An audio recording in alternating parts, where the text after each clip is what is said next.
ponto importante que você destacou foi, sob o ponto de vista da arbitrabilidade, então, objetiva, né, que tem essa relativização, e acho que casa com esses entendimentos doutrinários que que admitem a arbitragem em questões ambientais, no que se refere a determinados aspectos do direito em si. Nós não estamos falando do direito coletivo, propriamente dito, mas os aspectos patrimoniais, os reflexos patrimoniais de uma determinada situação onde é afetado o meio ambiente. Então, seria nesse sentido que você está falando, né? E do ponto de vista também subjetivo, a gente comentou também antes da gente começar aqui a gravação, e você estava levantando o aspecto da participação do Estado nas questões de arbitragem, né? E eu achei interessante o comentário que você fez sobre que, no primeiro momento, voltando do ponto de vista ambiental, fica difícil a gente pensar numa transação em que o Estado ou aquele titular de um direito vamos dizer assim, encarregado de tutelar um direito difuso, indisponível, possa abrir mão dele. Mas, do ponto de vista subjetivo, a gente também tem essa diferenciação em situações que claramente não tem interferência do Estado. Quando a gente fala só sobre os aspectos patrimoniais decorrentes de algum determinado tipo de dano ou interesse ambiental entre particulares, e tem o outro lado seria o aspecto envolvendo o Estado na sua função de tutelar, de fiscalizar e de impor. Mas nesse aspecto você também fez um comentário de que também pode haver uma certa relativização, ou talvez um ganho ambiental em ter também o Estado participando em questões até do ponto de vista particular. E eu acho que seria interessante você comentar esse aspecto, né? Quando você elaborou sobre a possibilidade também de outras alternativas. Acho que né, entrando no caminho, acho que fazendo alusão ao que você fez há pouco, e que também foi um ponto que acho que você levantou quando nós estávamos conversando, eu acho que, obviamente, que existem questões que tocam ao meio ambiente, mas que são evidentemente arbitráveis, porque, na verdade, a questão ambiental é um mero pano de fundo. Então, ela seria uma falsa discussão sobre arbitrabilidade, e eu acho que o exemplo mais evidente disso é uma discussão decorrente, por exemplo, de uma compra e venda de uma empresa, em que surja posteriormente um passivo cuja origem seja um passivo ambiental. Ora, a origem do passivo ser ambiental, ou ser tributária, ou ser trabalhista, eu diria que é pouco relevante para o fato de que o que está em jogo aí na verdade, um regime de responsabilidades livremente pactuado entre as partes, comprador e vendedor de uma empresa. Acho que a questão passa a ganhar mais interesse quando você, de fato, está diante de uma tutela de um direito coletivo lato sensu, né? Envolvendo aí os individuais homogêneos, os coletivos mesmo e os difusos. Em que você, né, acho que você vai poder confirmar uma verificação que eu tenho, em alguns casos aí que a gente acaba envolvido, em que quando você tem um monopólio do Estado, da jurisdição estatal, do juiz decidindo sobre uma questão, uma ação civil pública relacionada a um dano ambiental, as questões são tão complexas e o judiciário acaba tendo dificuldade em oferecer uma solução em curto tempo que efetivamente resulte num benefício. Então você entra numa situação em que você vai se deparar com como é que você... existe um espaço para que direitos coletivos sejam tratados e resolvidos na via arbitral, e aí me parece haver dois tipos de situações, porque acho que seria empurrar demais a fronteira da arbitrabilidade, dizer que a definição da obrigação de reparação, por exemplo, de um dano ambiental, seria arbitrável.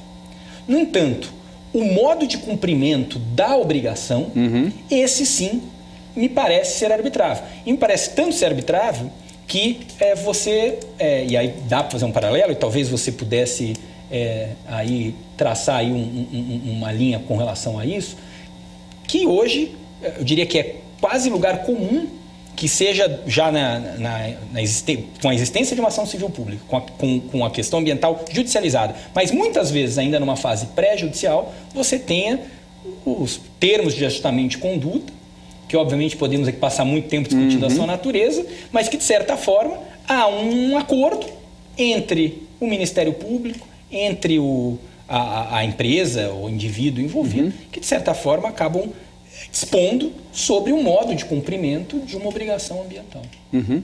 Eu acho que assim, a gente acabou com isso, a gente acaba, nós cobrimos assim as bases, né, da admissibilidade ou não da arbitragem em questões ambientais. Eu acho que a gente acaba seguindo por um caminho onde a gente percebe uma certa abertura, uma certa possibilidade para alguns aspectos de arbitragem, de arbitrabilidade de matérias ambientais. Nessa questão do TAC, ela está mais, eu acho, associada a alguns dos pontos controversos que são levantados sobre a possibilidade da arbitragem. Só para lembrar que a gente tinha pontuado, um seria a da participação do Ministério Público, o segundo seria do efeito da confidencialidade sobre uma matéria arbitral, o terceiro, o TAC em si, e o quarto, o aspecto do reexame necessário de matérias ambientais. Então, pegando o gancho que você falou sobre o TAC, primeiro a gente teria que falar sobre a participação do Ministério Público em arbitragens em matéria ambiental. Por quê? Porque o Ministério Público, como também o próprio Estado, vamos chamar assim, os entes estatais, União, Estado e Município, são legitimados para defender, né, para defender questões ambientais, né, para propor ação civil pública para reparar um determinado ambiental, e não só legitimados, mas acho que também tem o poder, dever de agir quando há uma ocorrência dessa natureza. E aí entra uma discussão sobre a compatibilidade ou não do Ministério Público, da função, da atuação do Ministério Público em uma determinada arbitragem. Por quê? Sobre um aspecto, o Ministério Público, entendem alguns, por natureza, ele é o tutor de direitos indisponíveis. Logo, se a arbitragem diz respeito somente a direitos disponíveis, haveria uma incompatibilidade inicial sobre essa participação. Por outro lado, ele poderia, entender outros que, na qualidade de parte, não, porque ele não poderia dispor, mas ele poderia atuar numa arbitragem na qualidade de fiscal da lei. E aí seria uma situação passível, não de uma renúncia de nenhum direito que ele deveria necessariamente tutelar. Mas aí entra em contradição com o que seria um entendimento de impossibilidade de haver a intervenção de terceiros. Nesse ponto, acho que é uma questão que eu gostaria que você falasse agora, porque você tinha mencionado esse aspecto para a gente superar, né, como superar essa possibilidade do Ministério Público atuar ou não e com a intervenção de terceiros ou não. Aí seria bom dar uma parada, a gente volta nesses pontos, mas se você pudesse lembrar aqueles aspectos, olha, essa questão não é tão insuperável assim, não é? Foi o que você falou. Né? Não, eu tenho dúvida alguma, Luiz, que você... Acho que tem uma questão importante. Obviamente, quando você está tratando da arbitragem envolvendo a tutela de interesses difusos, você entra numa zona em que, se você vai buscar a arbitragem como uma forma de chegar a uma efetiva tutela, você precisa olhar para o instituto também com olhos diferentes. Então, acho que um primeiro ponto, eu não vejo a impossibilidade do Ministério Público, inclusive, acho que talvez seja um pouco ousado, mas inclusive dele ser parte numa arbitragem, outra vez, limitado à definição de modo de cumprimento de uma obrigação. Se há um impasse entre o Ministério Público de um lado e às vezes um grupo de empresas de outro lado, envolvendo uma questão de uma contaminação ambiental, em que você tem 4, 5 métodos de solução, e que é difícil se definir qual é o método mais apropriado. É difícil dizer, há um método só. Né? Acho que se tem uma coisa que nós aprendemos com o tempo é que há uma lenda de que os engenheiros e que a engenharia é muito mais precisa do que o direito. Eu hoje tendo a discordar. Portanto, qual que seria a possibilidade do Ministério Público aceitar com este grupo de empresas que, uma vez confirmada a reparação do dano, que o método de solução fosse definido através de uma arbitragem e que, eventualmente, até a repartição de responsabilidades entre as diferentes empresas também fosse definida por arbitragem. Então, desse ponto de vista, eu acho que o Ministério Público ele poderia participar como parte e ele poderia participar como custos legis, porque...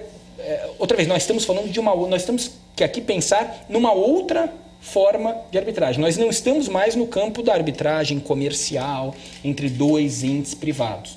Portanto, alguns parâmetros precisam ser alterados. E esse é um deles, e a gente talvez não precise se alongar nisso, mas um exemplo parecido que você encontra é hoje nas arbitragens de investimento, que é muito comum você ter a figura do amicus curiae. Você tem entes que não são partes da arbitragem, submetendo opiniões e, obviamente, inclusive petições e às vezes participando, inclusive sendo ouvidos em arbitragem. Então, essa questão do Ministério Público me parece bastante oportuna. Poderia ser resolvida, né? E isso tem a ver também com o ponto que você tinha levantado, que é a questão do TAC. Por quê? Porque há um entendimento que a incompatibilidade da arbitragem em questões que dizem respeito ao meio ambiente está ligada a essa impossibilidade do Ministério Público fazer qualquer tipo de concessão. E aí, nesse ponto, eu acho interessante a gente lembrar que a análise desse tema tem tido opiniões que, por um lado, entendem que a celebração do TAC não pode ser confundida com nenhum tipo de transação, nenhum tipo de arbitragem, porque ela, na verdade, refletiria um instrumento pelo qual se estaria simplesmente formalizando o ajustamento da conduta, e aí entendem alguns autores e promotores que aí o Ministério Público está simplesmente impondo, de um ponto de vista formal, uma obrigação, deixando ela registrada através de um instrumento que passa a ser também um título executivo. Então, não há aqui nenhum espaço de concessão. Por outro lado, também há uma interpretação que eu acho mais razoável, e a gente estava conversando antes, acho que você também mencionou isso, que considerando assim que o campo de atuação de um TAC ele é quase que ilimitado, toda vez que você delimita esse campo através de um instrumento, de alguma maneira, alguma coisa você está deixando de fora. Na medida que você está deixando alguma coisa de fora, essa coisa de fora também pode ser interpretada como algum tipo de concessão, justamente naquelas questões um ponto que você mencionou, quando você vai definir qual é o critério de remediação, qual é o tempo da remediação. Ao definir isso num termo de ajustamento de conduta, de alguma maneira está havendo ali um acordo de vontades, ainda que, e até porque ele tem, para ser válido, ele tem que ser assinado voluntariamente, tanto pela parte quanto pelo Ministério Público. Então, eu também acho que, obviamente, não para todas as situações, mas para algumas situações em que a gente esteja num campo pragmático de efeitos ou reflexos de um determinado impacto ambiental transacionado entre particulares, que estejam por sua vez sob a fiscalização do Ministério Público, que possa também ter a participação do Ministério Público para atuar, não só às vezes como fiscal da lei, mas em alguns casos até também como parte, como ele faria no caso de um TAC. Lógico que cada caso vai ter que ser analisado individualmente, até porque mesmo havendo uma transação via arbitragem ou uma arbitragem, dessa discussão, ela não vincularia terceiros. Então, qualquer ente que participe na arbitragem seria consciente de que que a solução dada na arbitragem não vai obrigar terceiros. E a gente tem um rol de legitimados para questionar essa decisão que estão fora da arbitragem. Talvez esse fosse uma dificuldade, acho que até prática, um pouco maior, porque gera uma certa intranquilidade, uma incerteza sob o ponto de vista do efeito daquela prestação jurisdicional.